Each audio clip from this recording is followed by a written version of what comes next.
Hi, I'm Amanda Wood here with Cody Jones in the Swamp to get you ready for Florida's last conference game against the South Carolina Gamecocks this Saturday.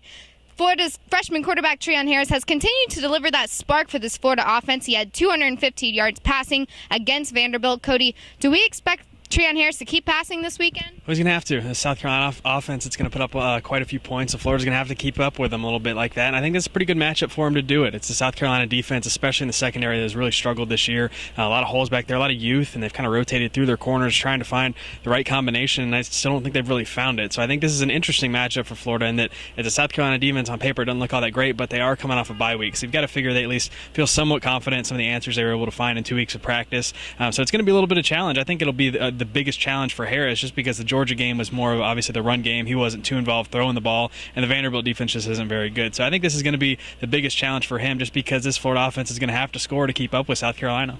All right, well, now South Carolina's quarterback Dylan Thompson has 22 touchdowns this year, just 10 interceptions, and Florida's physical safety Keanu Neal is going to be out this weekend. How do we expect Florida's defense to handle this? Yeah, it's going to be an interesting test for that secondary, because you think back to the early part of the first half of the season, the secondary had a lot of blown coverages back there and really hasn't been tested too much. They played pretty well against Georgia. Vanderbilt really wasn't able to throw the football at all, so now you try to figure out, facing a group like this that Muschamp and DJ Durkin have both called the best offense Florida's going to face this year, how are they going to be able to live up to that? How are they going to be able to match up with those guys? So it's a lot of tall, long, physical guys, and they love to take shots down the field, and that's where the Florida defense kind of struggled early in the season. So we're going to see how far this Florida defense has come this week. I mean, this is, the things that Florida struggled with early in the season, that's basically South Carolina's strength here. So I think that's kind of what it is, that they lean on the run game quite a bit. Mike Davis is a guy they love to give the ball to, one of the best running backs in the SEC. So it's a really complete offense as well. I think that's what kind of gives Florida even a bigger challenge this weekend.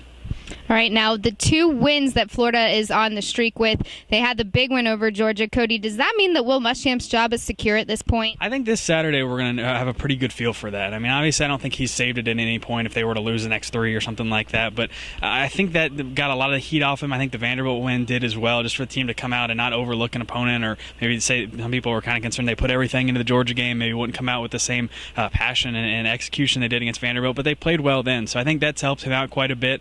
Now it's just a matter of beating South Carolina here, a South Carolina team that really hasn't been all that great. If he's able to do that, take care of business against Eastern Kentucky, I think he probably feels a whole lot better than he did a couple weeks ago. But I think it's still going to be up to Foley here to see which way he wants to go with this, and maybe even use that Florida State game as a barometer to see where this program's at with some of the elite programs in the country. All right, well, the Gators and the Gamecocks will take this field on Saturday at noon, and we'll have you covered with everything right here on FightingGators.com, so keep it locked. For Cody Jones, I'm Amanda Wood.